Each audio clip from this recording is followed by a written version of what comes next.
Trabajo como recolector de basura desde hace muchos años. Por ello es que conozco muchas historias que envuelven a los contenedores de esta ciudad. He visto de todo un poco. Sé que en algunas zonas la basura dice mucho acerca del vecindario, pero hay uno en particular que ha marcado mi vida a tal punto que me dedico a contárselo a los novatos que llegan. Cada contenedor posee un número de unidad, el cual tiene tallado un costado. Cuando uno está lo bastante viejo, oxidado o podrido, es enviado a la chatarrera municipal para su destrucción y posible reciclaje. Sin embargo, esto a veces toma años, décadas.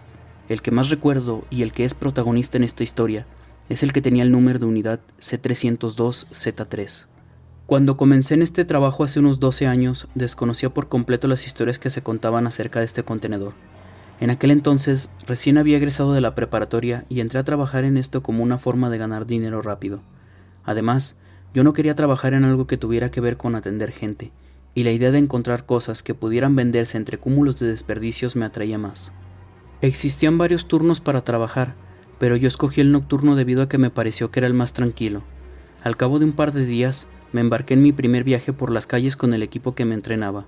El supervisor nos dio la ruta y una lista con los números de unidad de cada contenedor. Nuestro deber era vaciar cada uno de ellos y luego tacharlo de la lista, para después entregarla al supervisor una vez que volviéramos a la base. El compañero que hacía de chofer revisó la lista y suspiró al ver que tendríamos que encargarnos del contenedor C302Z3. Cuando le pregunté qué sucedía, él respondió que nada, que solo había reconocido el número. Le insistí pero no conseguí sacarle nada. Lo único que me dijo es que me lo contaría después. Así entonces hicimos nuestra ruta. En algunas ocasiones me tocaba preparar y enganchar el contenedor al camión para ser vaciado. En otras, era yo quien manejaba la plancha que comprimía la basura en la parte de atrás. En un par de ocasiones viajé de pie agarrado de un pasamano soldado en el chasis trasero y apoyado en una diminuta plataforma en la que apenas cabía un solo pie. Al cabo de un buen tiempo, cuando viajaba en la cabina, noté que el chofer se ponía nervioso al doblar en una esquina. En aquella calle había dos farolas que no funcionaban bien. Una de ellas parpadeaba rítmicamente mientras que la otra estaba fundida. Debajo de la que parpadeaba se encontraba el siguiente contenedor del que nos encargaríamos. Aún con el nerviosismo, el chofer maniobró el vehículo para que la plancha quedara de frente con el contenedor. Puso el freno de mano y me pidió que bajara a ayudarles a los otros con los ganchos. No obstante, en cuanto abrí la portezuela, el tipo me agarró del brazo y me indicó que no intentara mirar dentro del contenedor, ni cuando lo engancháramos ni una vez que lo vaciáramos. Solo enfócate en hacer el trabajo, me dijo al final cuando me soltó. Un tanto extrañado, salí de la cabina y me acerqué a mis compañeros para ayudarles. El contenedor C302Z3 era viejo. Tenía la pintura descascarillada y grafitis opacos por todos lados. Las tapas estaban retorcidas y oxidadas. Uno de los soportes para poder engancharse al camión estaba ligeramente doblado. Lo único que se mantenía en buenas condiciones era el número de unidad que tenía cada uno de los lados. A la luz del día podía parecer solo un viejo contenedor de basura que pronto sería reemplazado, pero en esos momentos, debajo de aquella farola parpadeante, lucía tétrico, algo de lo que cualquiera querría mantenerse alejado. Procuré no concentrarme demasiado en su aspecto y dedicarme a hacer mi trabajo. No obstante, al ver aquellas líneas de óxido atravesando la pintura, le pregunté a uno de mis compañeros si no habían solicitado el cambio de aquel contenedor viejo por uno con mejor aspecto. Uno de ellos, que se hallaba ajustando los arneses para levantar el contenedor, esbozó una sonrisa burlona y me dijo que todavía servía. El otro compañero, por su parte, me preguntó si el chofer me había dicho algo. Al contarle sobre la indicación que me dio, ambos se soltaron a reír. Cuando vieron mi cara de sorpresa, uno de ellos me dijo que no le hiciera caso, que aquel era un tipo viejo y supersticioso. Sin embargo, cuando le pregunté por qué era supersticioso, dejó de reír. Todavía con su sonrisa en el rostro me contestó que lo era por creer en cuentos de barrio. Volteé a ver a mi otro compañero y este tan solo asintió. Me sentí como un tonto, así que me olvidé de la indicación y me dediqué a lo mío. Ayudé a enganchar el contenedor para poder vaciarlo, pero mientras lo hacía miré sin querer hacia el interior. Todavía no me acostumbraba al aroma agrio y penetrante de la basura. No obstante, el que se desprendía del C302Z3 era peor. Era fétido, pútrido, como si alguien hubiera echado carne dentro y ésta se hubiera podrido debido al calor y Dios sabe qué otras cosas entre los desperdicios. Un olor peor al de un animal muerto en la carretera. Cuando terminamos de asegurar el contenedor, me aparté unos momentos para tomar aire fresco. Aún así, no evité lanzar arcadas. Mis compañeros bromearon con que si yo no soportaba el aroma de la basura, mejor me buscara otro trabajo. Era una broma inocente que llevaban haciéndome desde que comencé a trabajar, pero en esos momentos no me causaba gracia. Les pregunté si no les llegaba el olor a carne podrida, pero ambos lo negaron. Para ellos, según dijeron, el aroma de la basura era como un perfume barato que se había echado a perder, para nada como el que yo había percibido. Finalizamos nuestra labor y acomodamos el contenedor en su sitio. Barrimos sus alrededores y nos dispusimos a retirarnos. Volví a subir en la cabina y el chofer me preguntó si había atendido su instrucción. Le mentí, aunque estaba seguro de que había escuchado reír a los otros. De cualquier modo, no dijo nada más y partimos de aquel sitio. Mientras nos alejábamos, le eché un vistazo al contenedor por el retrovisor, y no sé si fue debido a la iluminación o porque ya comenzaba a sentirme cansado, pero me pareció ver las líneas de óxido como si fueran manchas de sangre seca. De vuelta en la base, después de nuestros deberes administrativos, me senté al lado del chofer para hablar acerca del C-302Z3. Solo a la primera pregunta me respondió con evasivas. Me dijo que la curiosidad no era buena y que había cosas que era mejor que no supiera. Luego se levantó y se fue. Un compañero de otro equipo que estaba ahí me preguntó qué interés tenía en aquel contenedor. Mi respuesta fue encogerme de hombros y decirle que me había intrigado la advertencia que el chofer me dio en su momento. El tipo entonces miró a los lados y me pidió que lo acompañara. Lo seguí hasta la oficina del supervisor donde no había nadie en esos momentos. Se acercó hasta un tablón en el que había pegados varios recortes de periódico con distintas noticias. El hombre rebuscó entre los recortes y extrajo uno que estaba oculto por muchos otros. El trozo amarillento tenía fecha de hacía poco más de 30 años y el artículo hablaba acerca del hallazgo de un cuerpo mutilado en 2 bolsas negras. Alguien había acabado con la vida de una persona y la había cortado en trozos, para después abandonar sus restos en el contenedor como si se tratara de basura. Aunque opaca, en la foto que acompañaba el artículo se alcanzaba a distinguir el contenedor de basura y su número de unidad que en ese entonces estaba recién pintado. Mientras releía el artículo y observaba embobado la foto, el compañero me contó que había sido un vagabundo el que había dado aviso a la policía cerca de las bolsas. Pero lo que no decía el artículo era que el sujeto se había asomado al contenedor porque había escuchado a alguien pedir ayuda desde el interior. Creyó que era algún borracho u otro indigente, pero al ver una mano ensangrentada que sobresalía de una de las bolsas, corrió buscando un policía. Todo esto a la luz del día, sin que nadie hubiera visto quién había dejado las bolsas ahí. La historia no concluyó allí, según me dijo el compañero al tiempo que yo le devolví el recorte. Desde el descubrimiento, los vecinos de la zona empezaron a decir que ocurrían cosas raras con aquel contenedor. Los niños decían escuchar a una voz que pedía ayuda. A veces, cuando estaba lleno, se desprendía un olor a carne podrida muy fuerte que no correspondía a los desperdicios que habitualmente se disponían allí. En un par de ocasiones, se había visto una sombra que parecía escarbar entre la basura, alguien que nunca salía del contenedor a pesar de que le hablaban. Como las quejas eran muchas, la administración de aquel tiempo determinó que lo mejor sería reubicar el contenedor. Así lo hicieron, pero al cabo de un tiempo se comenzaron a recibir nuevas quejas relacionadas con cosas extrañas que sucedían en torno al contenedor. Una vez más se hablaba de ruidos y apariciones dentro del recipiente, pero lo peor fue que, durante una noche, un hombre fue apuñalado varias veces por otro sujeto, y su cuerpo dio a parar dentro del contenedor hasta que la policía lo encontró ya sin vida hasta la mañana siguiente. Lo que más llamó la atención de la gente no fue el hecho de que se capturara al culpable ni los motivos que tuvo para hacer lo que hizo. Fue que muchas personas todavía recordaban la historia del hallazgo de restos humanos apenas un tiempo atrás. Esto incomodó a los vecinos de la zona, quienes presionaron a la administración de recolección de basura para que se llevaran el contenedor. Esta cedió una vez más a la superstición colectiva y se llevó el contenedor a otra ubicación en la cual tampoco duró mucho tiempo. Según el compañero que me contaba aquella historia, duró al menos media década en su nueva ubicación antes de un nuevo suceso tanto paranormal como violento.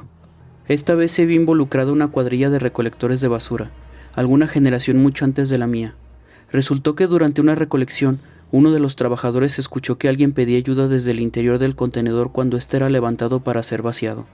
A pesar de haber revisado el interior antes de proceder, fue solo hasta que se levantó el contenedor que afirmó escuchar aquella voz pidiendo ayuda. Ignoró los protocolos y procedió a bajar el contenedor sin tener cuidado. Uno de los ganchos se soltó y el contenedor cayó con todo su peso. Uno de sus compañeros de cuadrilla se encontraba al lado del contenedor y no reaccionó a tiempo. Le cayó todo encima y perdió la vida de manera inmediata. El irresponsable fue despedido y se le procesó judicialmente, pero incluso durante los juicios no dejó de asegurar que había escuchado una voz que pedía ayuda desde el interior y que por eso había actuado así. Los forenses desestimaron sus argumentos, ya que no encontraron nada más que el desastre que había provocado. Y así hubo muchas otras historias a lo largo de los años. El contenedor se movía del lugar y algo paranormal sucedía. Después ocurría algo violento. Según el compañero que me contaba esta historia, lo peor se suscitó en el periodo al que la presidencia llamó guerra contra el narcotráfico. Al menos 3 cadáveres fueron descubiertos dentro del contenedor. El más horrendo fue el de una persona decapitada cuya cabeza se encontró embolsada sobre la tapa del contenedor. Casi al mismo tiempo, muchas personas afirmaron haber visto incluso personas con aspecto fantasmal rebuscando entre los desperdicios, y al hablarles, estos desaparecían sin dejar rastro. Con estos hallazgos, la administración de recolección no sabía qué hacer más que seguir moviendo del lugar el contenedor.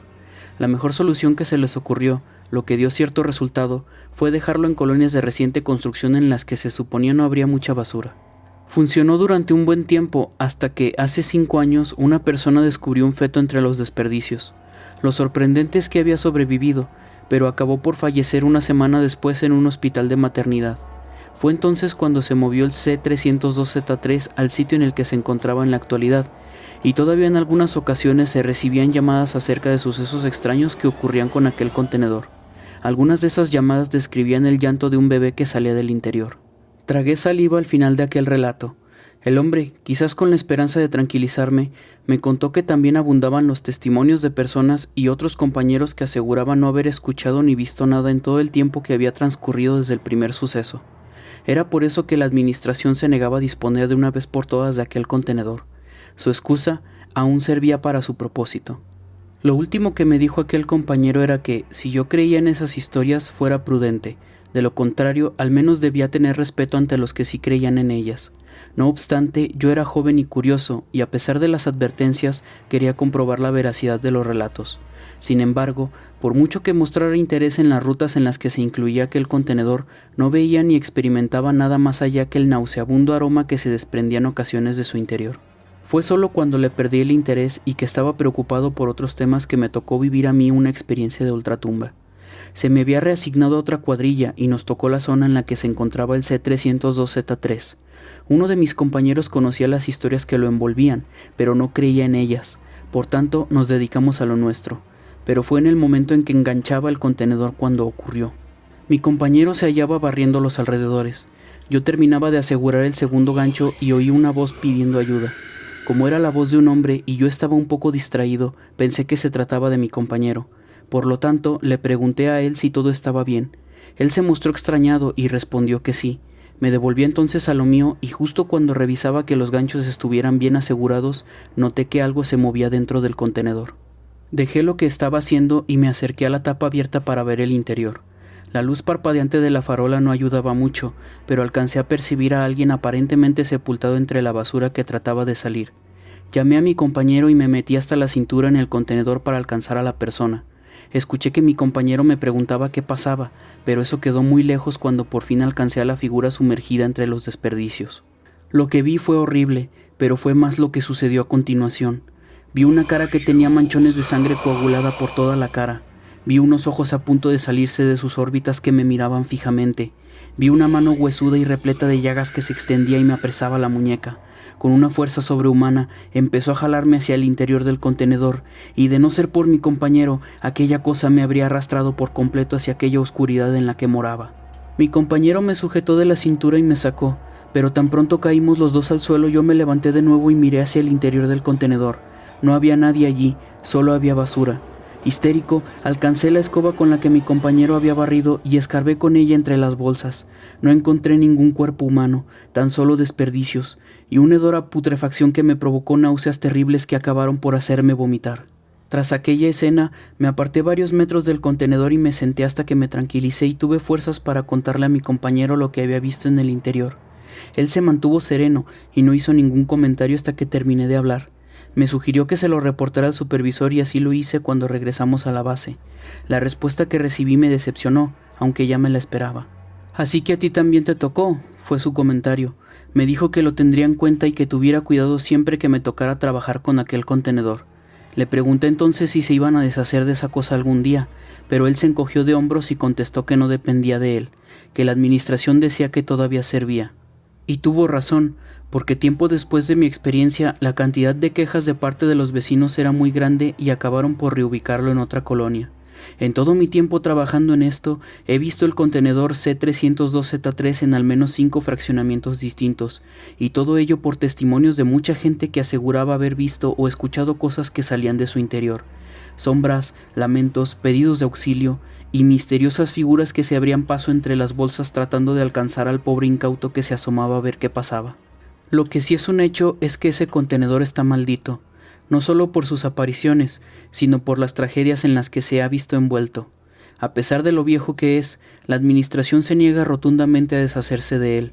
No sé qué será lo siguiente que ocurra, solo sé que un día alguien llamará y la administración decidirá moverlo del lugar, con la creencia de que aquello es lo mejor. Así, en un ciclo que no terminará hasta que por fin el tiempo y el óxido acaben con el contenedor maldito C-302Z3. Quizás yo viva para verlo.